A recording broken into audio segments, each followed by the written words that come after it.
누가복음 14장 26절, 27절, 제가 26절 읽고 여러분들 27절 읽겠습니다.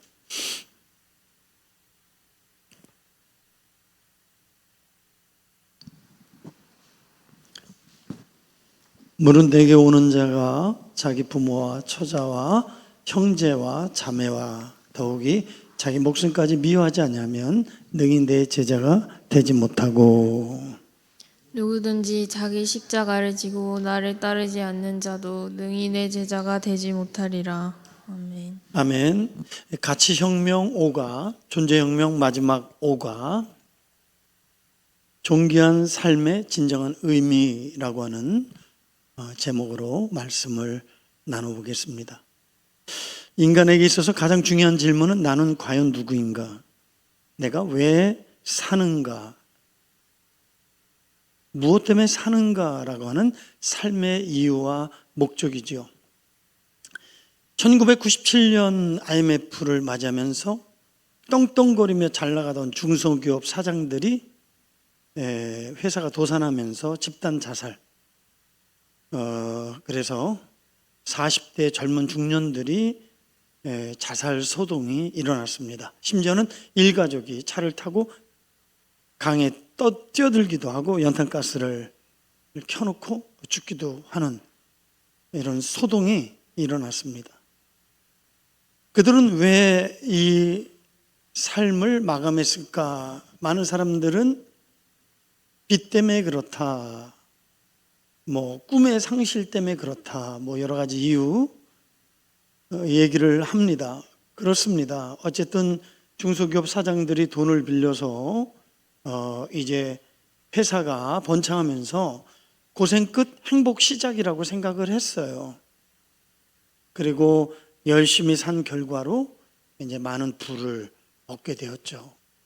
그런데 IMF 때문에 이제 수출이 막히고, 그 다음에 은행에서 빌린 돈 이자, 대출 이자는 눈덩이처럼 올라가고 돈은 더 이상 빌릴 수 없기 때문에 그렇게 밤낮으로 피땀으로 일궈낸 회사가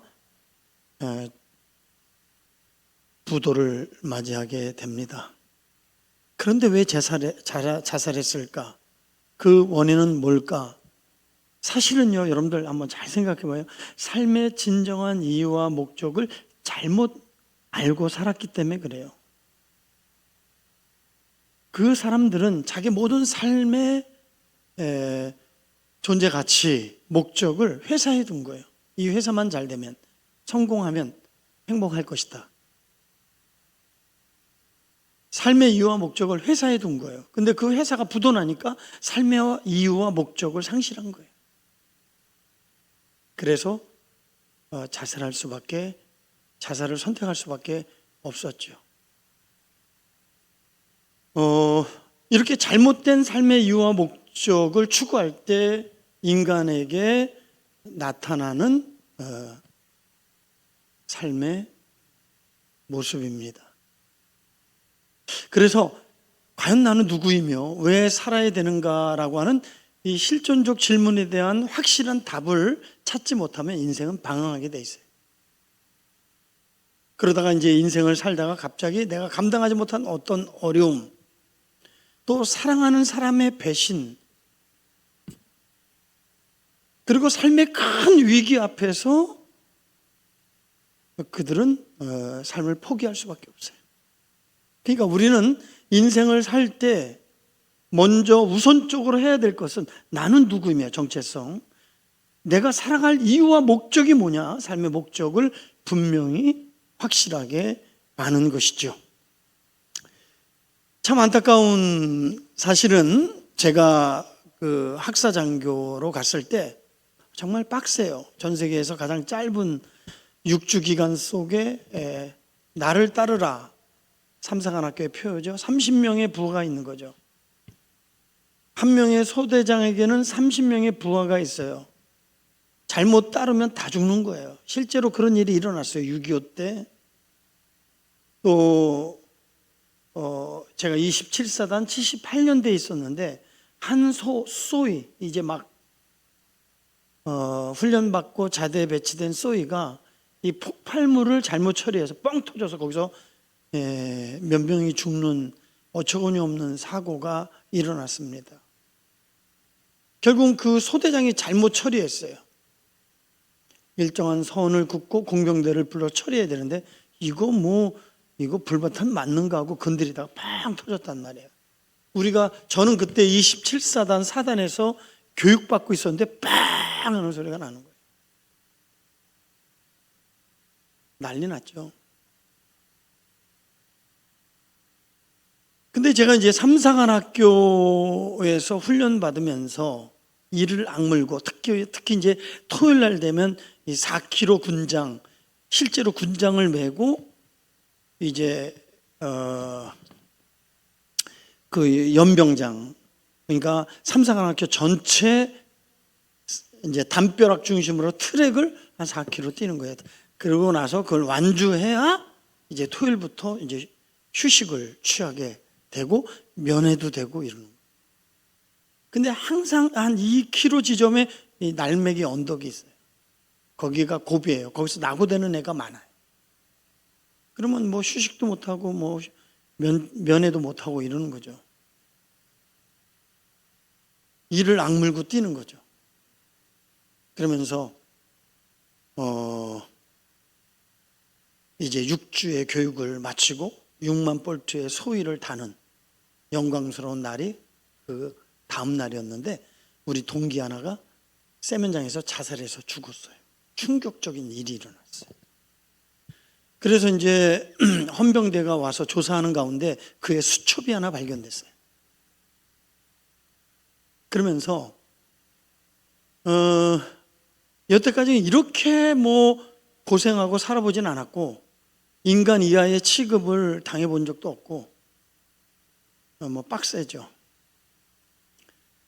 이것도 훈련의 과정인데 견딜 수가 없는 거예요.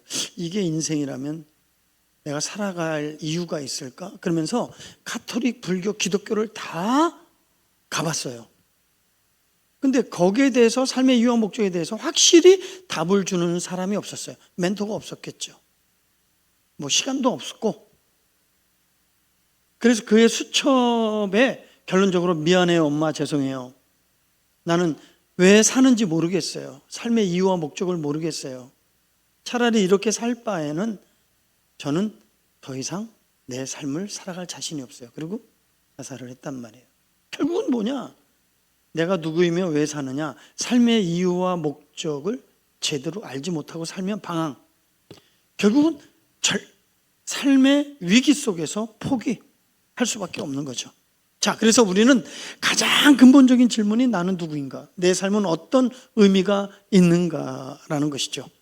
그러나 타락된 인간의 어떤 이성적인 노력으로도 근원적 이 갈증, 이 문제에 대한 해답을 찾을 수 없다는 거예요. 우리가 이 문제에 대한 접근을 세상적인 관점이 있고 또 성경적 관점이 있는데요. 자기 존재와 삶의 이유와 목적. 세상에서의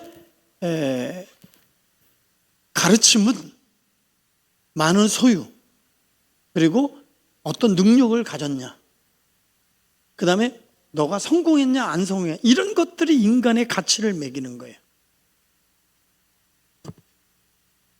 그러나 내가 많이 소유하고 많이 누리고 높은 자리에 앉고 성공했어도 여러분, 왜 그러면 정주혁 씨 아들이 자살할까요? 그리고 29년대에 재벌 아들이 자살해서 죽는 일이 일어났어요. 뭐가 부족해서 자살해서 죽을까요? 아이돌이 자살해서 죽습니다. 인기 스타가 자살해 죽습니다. 최근에는 중년 스타가 자살해서 죽습니다. 어제는 김건희 여사 재판했던 재판 부장이, 검사가 죽었어요. 자살해서.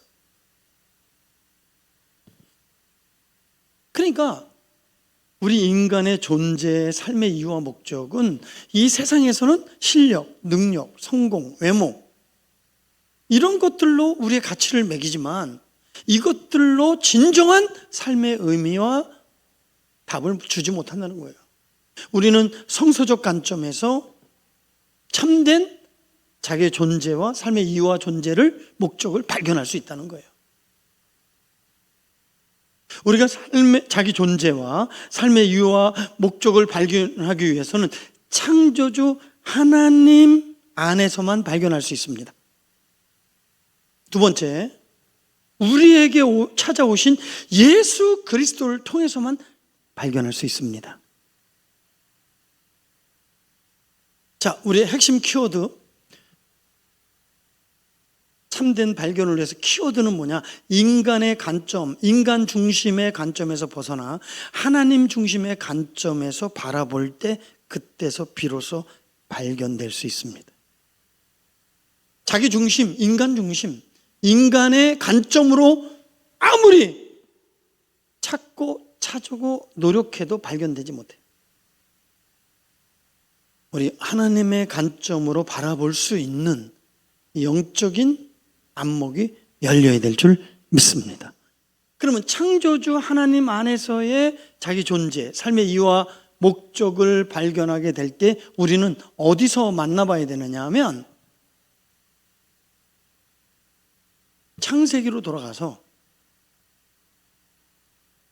하나님의 천지 창조의 사건을 통해서 인간 존재의 본질을 우리는 발견할 수 있습니다. 자, 창세기 1장 1절에 태초에 하나님이 천지를 창조하시느니라. 이 천지 창조의 대서막이 확 열리는 거예요. 그리고 1장 2절 빛이 있으라 그러면서 이제 창조가 시작되는 거예요. 그래서 25절까지 이 천하 만물 우주의 창조의 이 세계가, 이 아름다운 세계가 창조주 하나님에 의해서 창조되는 역사적 사건을 창세기에서 우리에게 소개해주고 있습니다. 여기 보니까 심히 보기 좋았더라 이렇게 해요. 심히 보기 좋았다 이래요. 그거는 무슨 뜻이 있냐면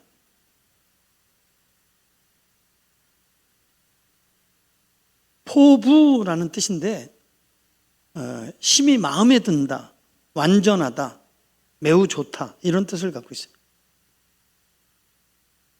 그러니까 하나님께서 이 천하 만물 우주를 만드시면서 각각 제 기능과 역할을 완벽하게 수행할 수 있도록 하나님이 다 만드셨어요. 조화롭게 만들었어요. 코스모스의 세계로 만들었어요. 기능적으로 완전하게 만드셨고, 그리고 선하게 만드셨고, 그리고 아름다운 조화 속에서 이 우주와 자연 만물을 만드셨어요. 혼돈, 토후의 세계를, 혼돈한 세계를 질서 있는 아름다운 우주의 세계로 하나님이, 이 작가인 전지전능한 하나님이 보기 좋았더라. 야, 얼마나 보기 좋았으면 보기 좋았더라. 근데 하나님의 마지막 히든 카드, 인간 창조는 특별하게 창조하셨다. 그래서 첫째 특별함은 26절 하나님이 이르시되 우리의 형상을 따라 우리의 모양대로 우리가 사람을 만들고, 삼위일체 하나님이 계획하시고 협력하셔서 공을 들여서 인간을 만드셨어요. 그 다음에 그러면서 하나님의 자기 형상 곧 하나님의 형상대로 사람을 창조하시되 남자와 여자를 창조하시고, 그리고 인간을 창조하시면서 흙으로 인간을 지으시고 그 코에 불어넣으시니, 생기를 불어넣으시니 사람이 생명이 되었다 이렇게 나옵니다. 생명이 되었다.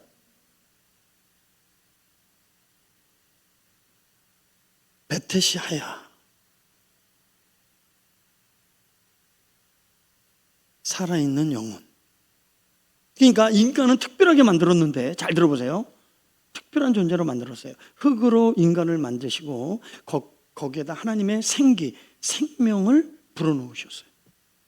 그리고 살아있는, 영혼에 살아있는 생명으로 만드셨어요. 자, 여기에서 왜 인간이 특별한 존재냐? 인간만 하나님과의 인격적 교제를 하도록 만드셨어요. 영적인 존재로 만들었다는 거죠. 우리는 하나님의 한 조각, 하나님의 생명을 받은 특별한 존재로 창조하셨다. 그래서 인간의 존귀함은, 여러분들이 자녀들을 귀히 여기는 것은 엄마 아빠의 생명으로 탄생했잖아요. 그 생명을 받아 탄생했기 때문에 귀한 거예요.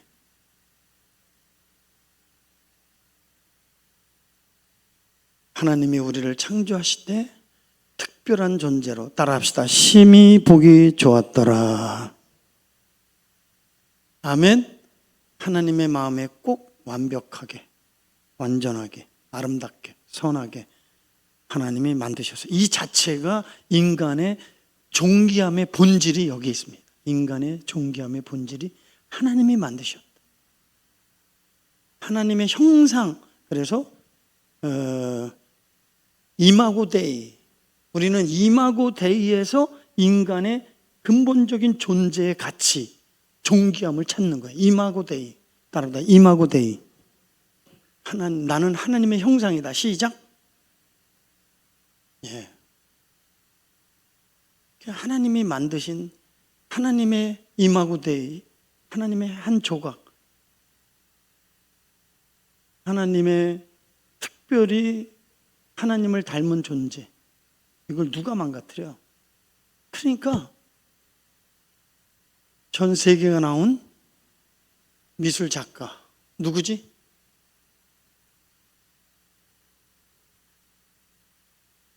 그 유명한 미술 작가가 누구예요? 피카소고, 그 피카소가 그린 거를 누가 펄쩍 거기다가 잘못 붓을 갖다 대면 졸작이 돼버리는 거예요.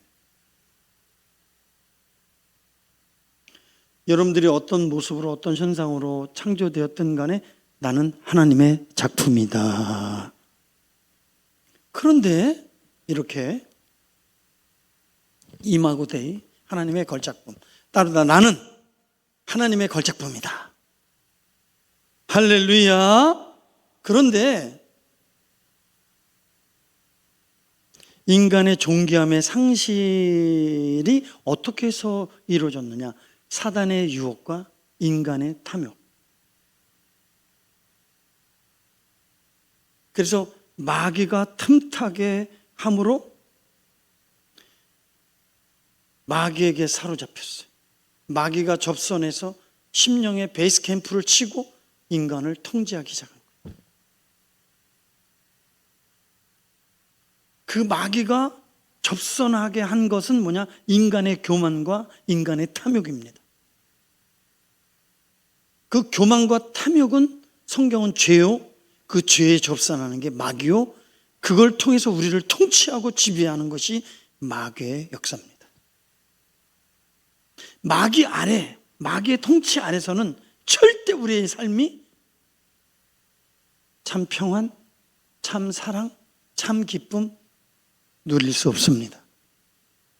죄와 사망과 고통입니다.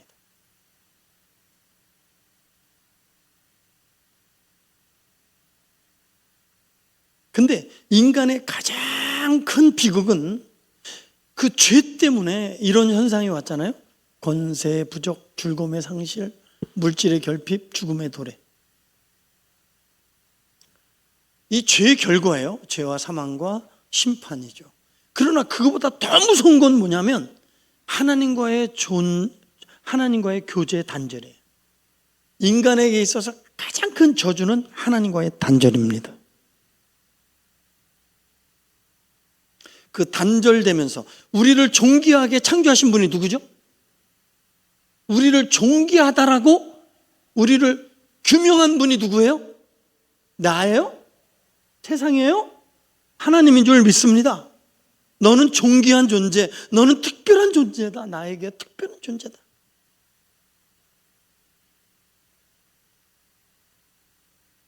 인간의 가장 큰 비극은 죄가 아니라 죄 때문에 비극이 왔지만 하나님과의 단절입니다.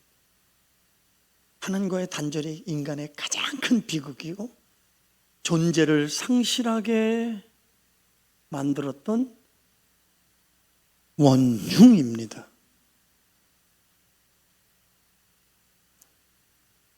그러나 하나님께서 아담아 네가 어디 있느냐 하나님이 찾으세요. 이거는 하나님의 마지막 기회입니다.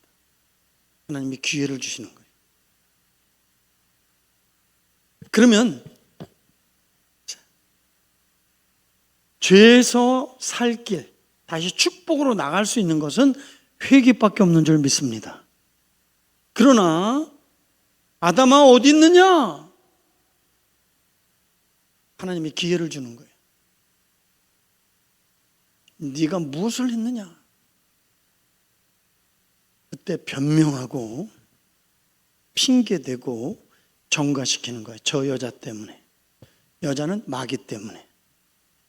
그래서 그 DNA가 우리는 여전히 있어요. 인정하지 않고 자꾸만 피하고 변명되려고 하는 죄성이 우리 안에 있는 거예요. 그랬더니 따라합시다. 내가 벗었으므로 두려워하여 숨었나이다. 식사 안 했나 보다. 크게 해야 맥이 안 빠지게. 내가 은혜 되도록. 여러분들도 은혜 받게. 할렐루야! 자, 내가 벗었으므로 두려워하여 숨었나이다. 자, 내가 벗었다. 그건 뭐예요? 인간의 수치를 얘기하는 거예요. 죄는 수치를 가져요. 어릴 때부터 우리 아이들에게 수치심을 느끼게 하면 안 됩니다. 그 수치심이 우리 인간의 부끄러움을 누리게 하고 모든 걸 위축시키고 자신감을 상실하게 만들고 자기 존재감을 파괴해버리고.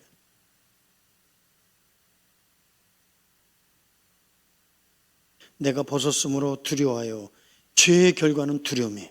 숨었나이다. 타락된 인간의 본성은 숨는 거예요. 마음에 하나님을 두기를 싫어하고 도망치는 거예요. 제 갈 길로 갔다 자기 마음대로 살고 싶은 거예요. 왜 인간이 피하죠? 하나님을 피해요. 말씀을 피해요. 예배를 피해요. 의를 피해요. 왜 피하죠? 자기의 죄가 드러날까 봐.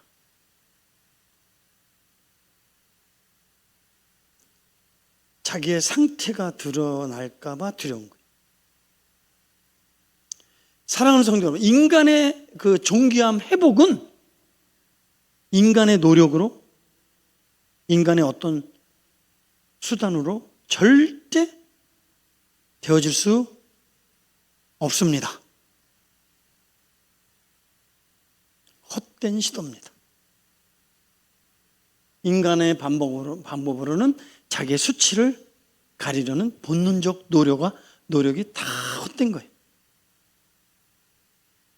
물론 일시적인 효력은 있을 수 있지만 근본적인 문제는 해결이 될 수 없어요. 여러분들 도망치고 피하고 부인하고 직면해야 되는 거죠.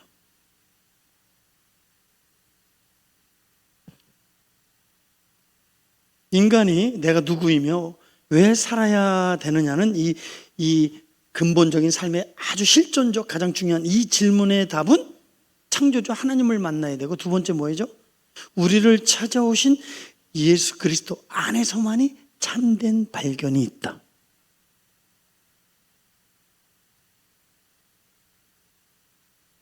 범죄한 인간들 창세기 2장 17절에 정령 죽으리라. 그러면 공의 하나님이 그들을 바로 심판해서 멸망시켜야 함에도 불구하고 심판 속에서도 하나님의 긍휼을 베풀으세요. 하나님의 긍휼. 그게 뭐예요? 무화과나무 잎, 짐승을 잡아 가죽 옷을 입히는 거죠. 수치심을 가려주는 거죠. 이것을 우리는 신학적으로 유기라 그래요. 뭐라고요?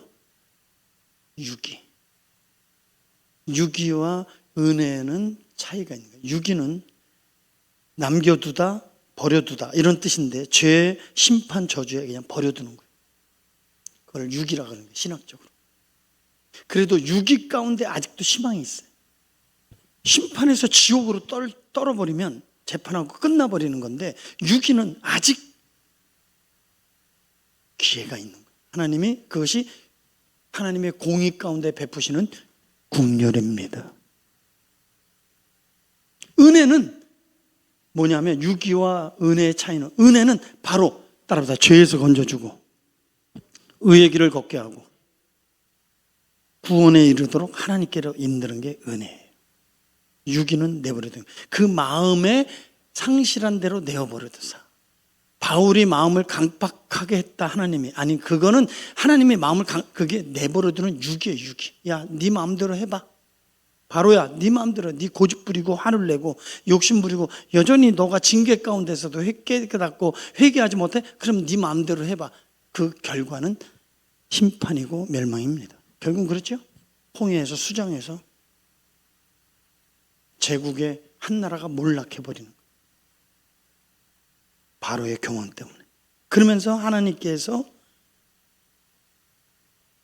찾아오시는 거예요. 참된 발견은 우리를 찾아오신 예수 그리스도를 통해서 십자가를 통해서 참된 자기 발견과 삶의 이유와 목적을 우리는 발견할 수 있다라는 것이죠. 그래서 이제 가죽옷을 입히잖아요. 위대한 소막, 구속사적인 예표. 우리는 그 가죽옷에서 희망을 보는 거죠. 희망, 하나님의 기다림.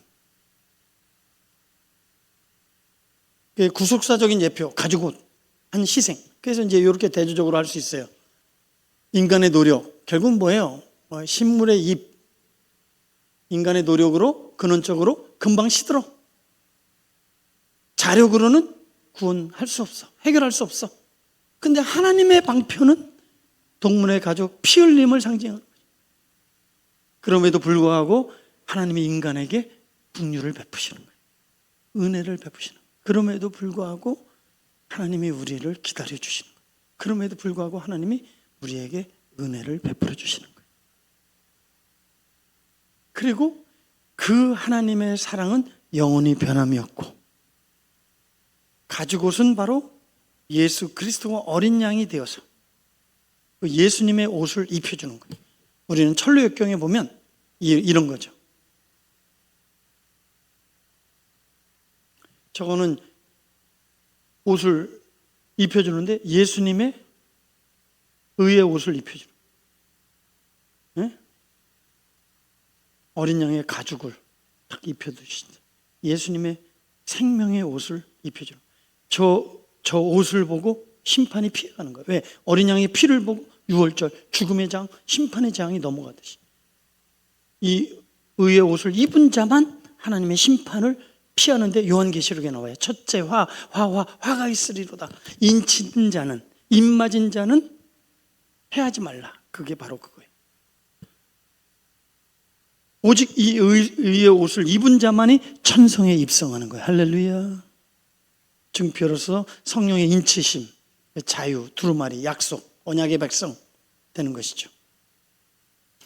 하나님의 놀라우신 이 드라마틱한 반전, 죄로 말미암아 영원한 저주, 그리고 히브리서 2장 14절 죽기를 두려워하고 일생 동안 종노릇하는 마귀로부터 우리를 구원하러 왔다. 멋진 드라마. 그래서 타락한 인간들 속에 하나님이 피 흘림으로 우리를 완전 회복시키는 거예요. 새롭게 하시는 거예요. 그래서 다시 한번 오직 우리의 존귀함은 그리스도 예수를 통해서만 회복이 이루어지는 거예요. 믿으시면 아멘 합시다. 할렐루야. 그래서 누구든지 자랑치 못하게 함이라. 너희가 그 은혜로 말미암아 구원을 얻었나니 행위로 말미암아 된 것이 아니니 누구든지 자랑치 못하게 하님이라. 솔라 그라티아. 하나님의 전적인 은혜 1%도 나의 공로가 안 들어가 있어. 그러니까 그분 앞에서는 우린 겸손할 수밖에 없어. 나의 나된 것은 하나님의 은혜입니다. 죄가 더한 곳에 은혜가 더 깊어지듯이 사도 바울이 바로 포행자, 핍박자, 해방자, 살인자였잖아요.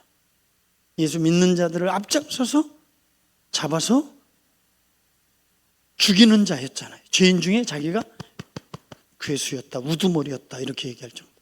그런데 그런 죄인 중에 괴수에게 부활하여 주신 주님이 고린전서 15장에 만삭되지 못한 나에게 나타나셨다. 부활의 주님이 바울에게 친히 자기의 부활을 증거하셨어요. 거기서 꼬꾸라지고 부활의 믿음을 갖게 된 거예요.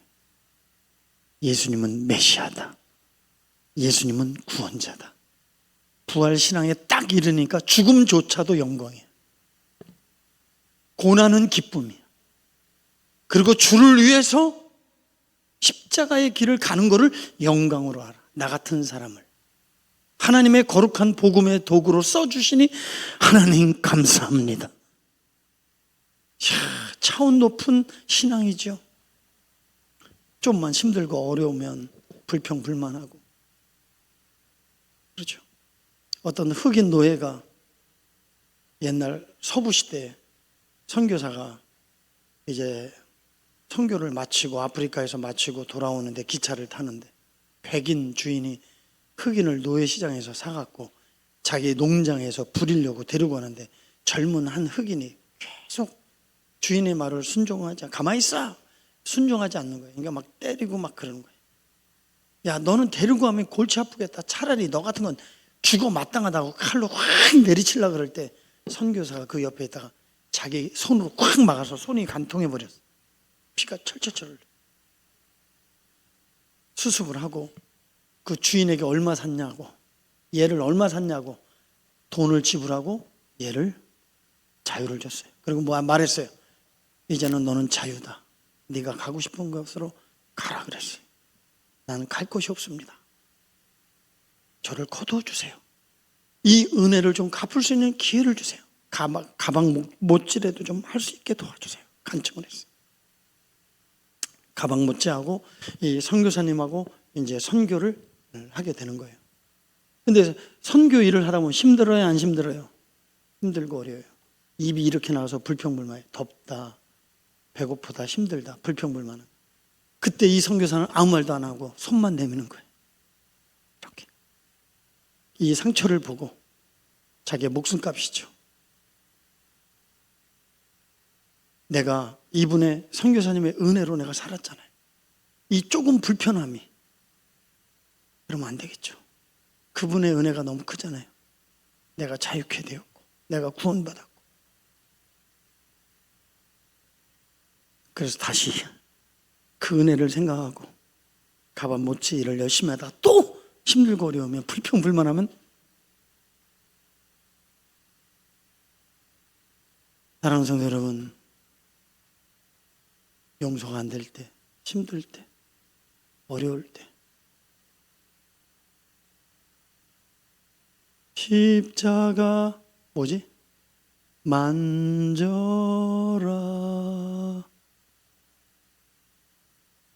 그 손 못 자고 만져라 주의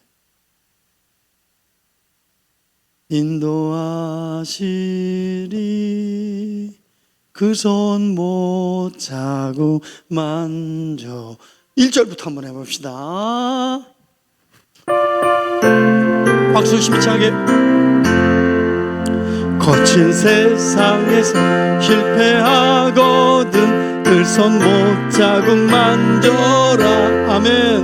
이 바다가 길을 얻으니 그 손 못 자고 만져. 할렐루야. 그 손 못 자고 만져라. 그 손 못 자고 만져라. 주가 널 지키며 인도하시리 그 손 못 자국 만져라. 내가 어둠 속을 걸어갈 때에 그 손 못 자국 만져라.